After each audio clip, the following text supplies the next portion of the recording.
Hello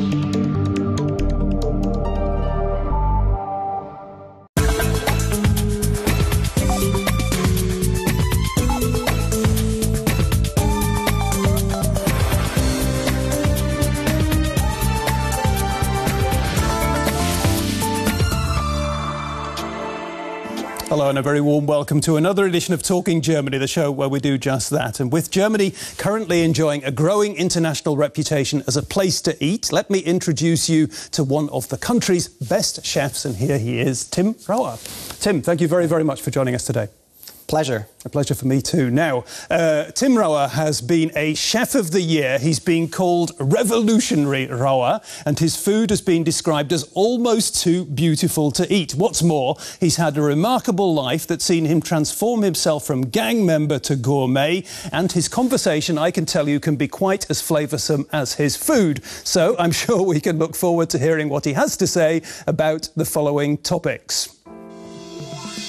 Cooking is a martial art, says Tim Raue, who's got some pretty inspired moves, and with his Asian-oriented cuisine, he's heading right for the top. The cookery craze. There's an endless appetite for cookery courses, cooking shows and tasty-looking cookbooks, but does it all mean that people cook more or better? And a whiff of uncertainty. As soon as you've digested one food scandal, it seems the next one comes along. So, can we trust the food we eat?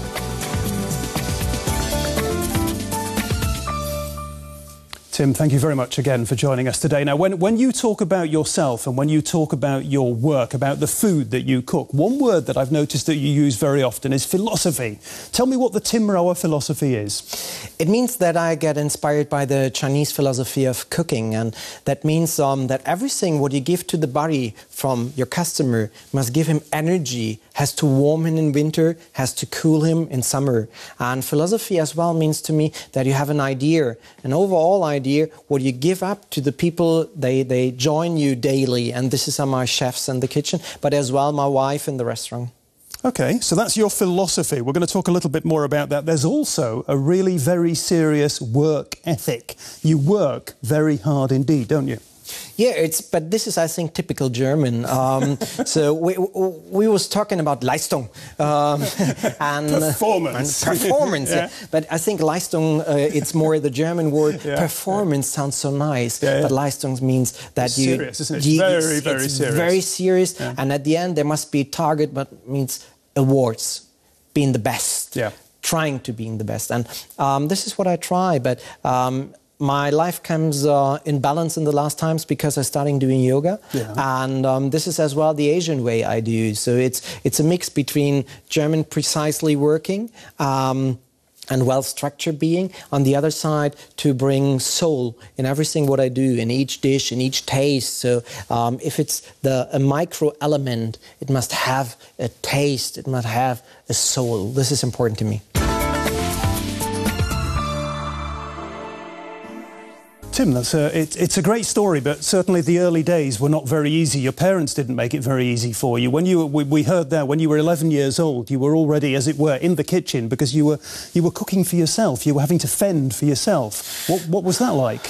It was tough at that time. So of course, because my stepmother don't want to wash my clothes, she don't want to cook for me, and she let me there alone.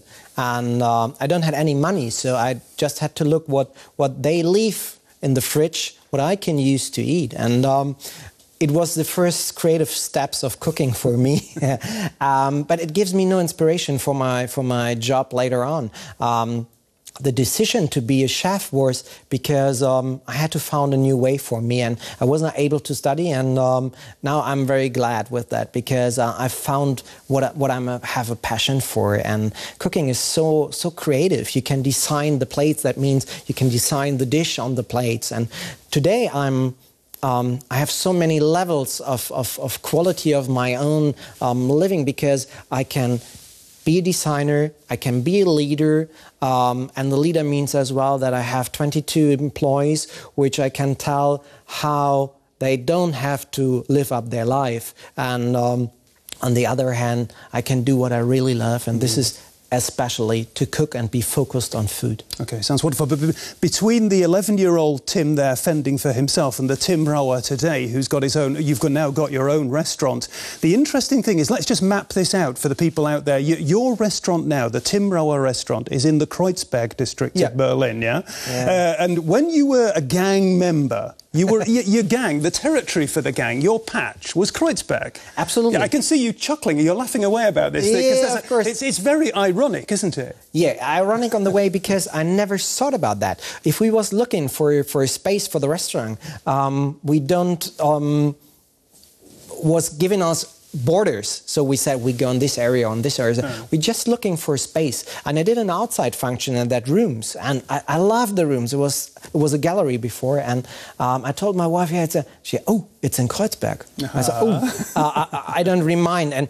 And then I thought about that, and in that kind of thoughting, it was for me not easy to do the step, because to come back to Kreuzberg means that I have a lot of things I remind which was not good to me. But on the other hand, on these days I stepped out from the poor and from the downest level I ever had. And I came back on a completely new level. And I'm made myself and my mind free of that, and we just started. And it was only about the press. And in this process that you're talking about, one person has been very important. You've mentioned her already. This is your wife, Marie. Just tell us about how important she's been. She's my family, because I don't have any contact to my parents. My grandparents are quite old, but they gave me the structure and they gave me a lot of ideas how to work. But she shows me how life can be. If we met, she was a person coming of the middle of the society, and for her, borders means there is something where it ends. A policeman was a person, she stepped with a lot of respect to him, and I was absolutely the opposite. And now, over the days and over the years, we're not together since 18 years, and we're joining the job. She's my chef at the restaurant. I know that borders are because there is a border, and I have again respect about policemen, and that gives me a balance, and balance is all. You're on the right side of the law these days, yeah. Mostly. Most of the time, on good days, yeah. Just tell me one thing: how on earth does a rough lad from Kreuzberg come to be somebody who is an expert in Asian cuisine? Because I started traveling Asia in 2003. I was working for the Swiss hotel company, and I was really, really proud if they promote me as global culinary advisor. And that gave me the opportunity to go to the headquarters, which was in Singapore, as well, joining Hong Kong, Tokyo, and this very often over the years. And it was so great to see how people in fine dining restaurants in China eat. It was more a social thing that they share with a table of 8, all the food, and it was not these, we Germans, we're looking about the etiquette, how we call it, and say, his spoon was on my broccoli. I don't know if I want to eat it. And there, they shared all around these round plates, and it was loud, and it was fun, and the people was drunk. And they're very noisy eaters, aren't they, the Chinese? There's a high level noise. I love it. It's a bit trouble sometimes, as well in the restaurants, if they get too much drunk, but at least it's all about fun. For them, it's a part of their social culture. Wonderful. Okay, how many cookbooks do you own? Oof. Hundreds. Hundreds. OK, we'll talk about that again in just a second, because we're going to talk about cookbooks. It's a funny old world that we live in at the moment. Lots of fast food on the one hand, of course, but at the same time, lots of cookery courses, cooking shows on TV, and loads of those lovely-looking cookbooks like the kind that Tim Raue turns out, all telling us how to eat healthily and well. Cooking is back in vogue in Germany. Cookery courses are a booming industry. Waiting lists can be long, especially for courses with celebrity chefs like Johann Laffer. But it's not just about cooking tips. Serving up fine food has become fashionable and cooking a lifestyle experience. In 1994, Patrick Jaros became the youngest chef in Germany to gain a Michelin star. He was just 27. He also wrote a food column for a German newspaper. Today, he develops recipes for digital media.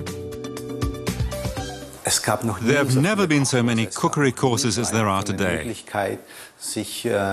So many ways of learning new things. There are even food stores and manufacturers of kitchen equipment that are offering courses. Ausrichter oder Ausstatter bieten Kochkurse an. According to a survey carried out for DWTV, 86% of Germans say they cook mainly with fresh produce. Cooking programs dominate the television airwaves. TV chefs can be found on virtually every German channel. The trend is also fueled by a constant stream of glossy cookery books. In 2010 alone, some 800 new cookery books appeared on the market in Germany. In the past, publications tended to be basic and functional. Today, presentation is everything. Eckhard Witzigmann, who was the first chef in Germany to gain 3 Michelin stars, has written some 50 cookery books over the past 3 decades. And celebrity chef Tim Meltzer's cookery books sell in the millions. The purpose of a cookery book is to inspire people to cook. That's all I aim to do. I want people to see the recipes and say, wow, I'm going to try that myself. The internet is also helping to promote the trend, with countless online recipe forums and food blogs. Internet platforms offer an interactive experience, allowing users to swap tips and tricks, for example, and to share their love of cooking. I was lucky enough to have my grandmother teach me to cook. Other generations may not have had that. The last generation, for example. So they're grabbing the opportunity instead from television and from all the media we have today, and are learning from those. The trend is having an effect, with more Germans starting to view cooking not as a boring chore, but as relaxing, fun, and sociable. Where do we start, Tim? How many cooking shows are there on German TV at the moment? What do you think? I don't know, because I don't have that time to spend it on television, but at least it cannot be enough until everyone in Germany changes his mind that you have to spend money for buying good products. And you know, the problem, what we have is we have in the whole world, Germany is so focused for organic, but it's only for the a bit more wealthy people because it's very expensive, and the poor one as well buy a lot of deep frozen stuff, which is not the one what you have to eat. And in Germany especially, we have the problem, we buy the most expensive gas for our cars because we're so proud about our cars. But for ourselves, the gas or the food ingredients what we buy, they are mostly cheap. That's a good point. You know, it's very interesting. If you go to many other cities around the world, one of the first things you'll hear about that city is where the best concert hall is, where the best cafes are, and where the best market is. I'm not sure that Berlin has those kind of markets that, you know, that really do have first-class products. No, you have markets where you can find nice products, but first class is something what is in Europe absolutely given to the French and to London, because as well the people paying a lot of money for that. And Asia especially, if you come to Singapore or Hong Kong, the people, the first thing what they ask you is where you go out tonight and which restaurant you will have dinner. And everything is about food. Everything is about that culture of drinking and having good food. And I think this is typical German, that we not seriously looking for the best. We're more looking for where we get it for good value or cheap. OK, we'll talk about Germany and food in just a second. Let's just go back, first of all, to... because we were talking, the subject was cookbooks, TV shows and what have you. You don't like the TV shows. You're a bit of a... You're not happy that there are... I did some research, and without trying very hard, I discovered there are 16 TV shows running, cookery shows, on German TV at the moment. You're unhappy about that? I'm just... You were on one. Sorry to interrupt, but you were on one. You're a moaner, but you were on one. I had one last year, but there was a show where I was not cooking. We was copying Australia's MasterChef, or MasterChef is the series from Australia. I see. And the idea was great, but the show was, I think, not that great at all. What I'm unhappy is if I see 5 colleagues of mine, all Michelin starred or not, who are cooking and... who after cooking tasted the food and critic themselves.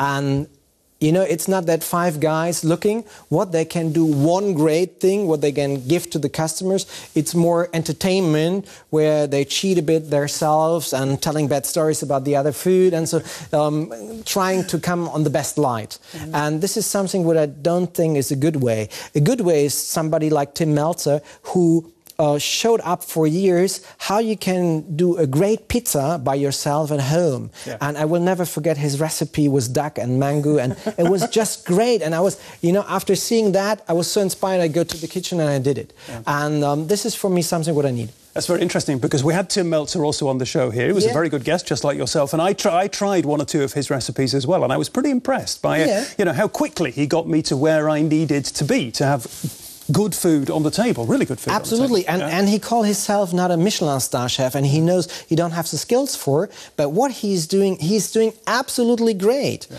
And for me, I have a lot of respect about him, and I hope that he will do for some more years his job, and that means that the mainstream of the people in Germany get an idea how they can cook, and he do very great cookbooks. Yeah. And I own every of his books because because my wife loves his books and his dishes because they're very simple. Simple means it's just 3 or 4 ingredients. Well, it should be. Bring absolute to a point and have a lot of taste. Wonderful. Tim Raue, by the way, owns 5,000 cookbooks, yeah? So he's somewhere the same sort of territory as you. He works for the TV. It gives him the opportunity to buy more.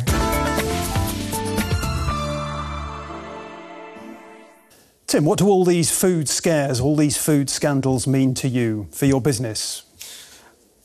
Thanks God, nothing. Nothing. Nothing in that the customers don't come in a restaurant. If I see these scandals, we have to absolutely show that this cannot be the way.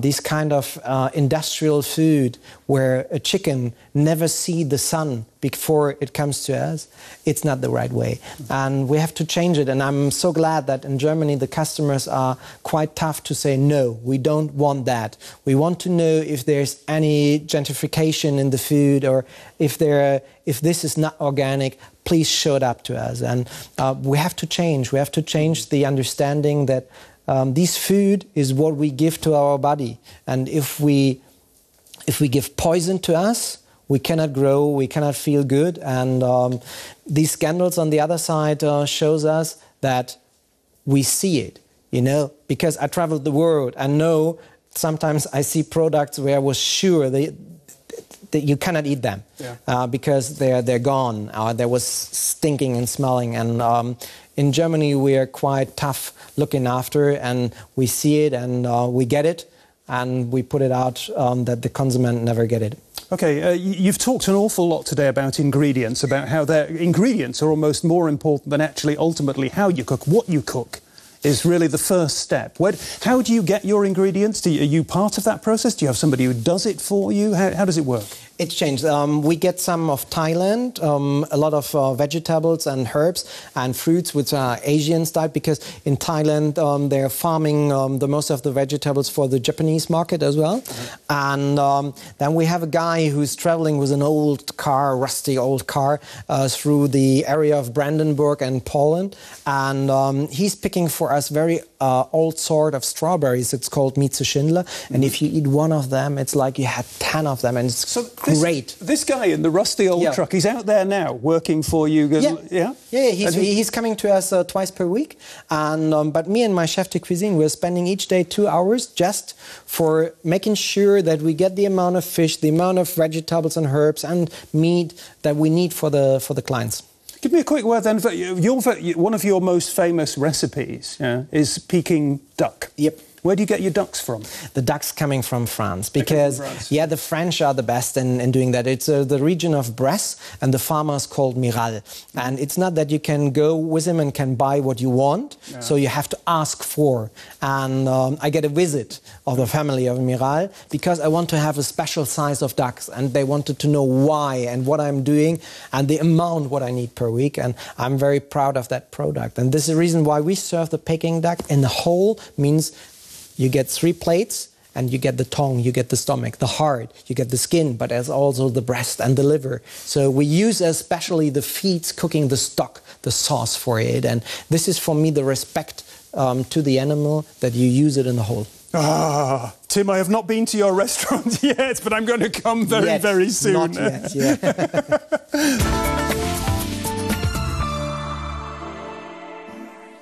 Oh, we're running out of time. I was going to do our traditional quiz at the end of the show. I'm going to give you one question.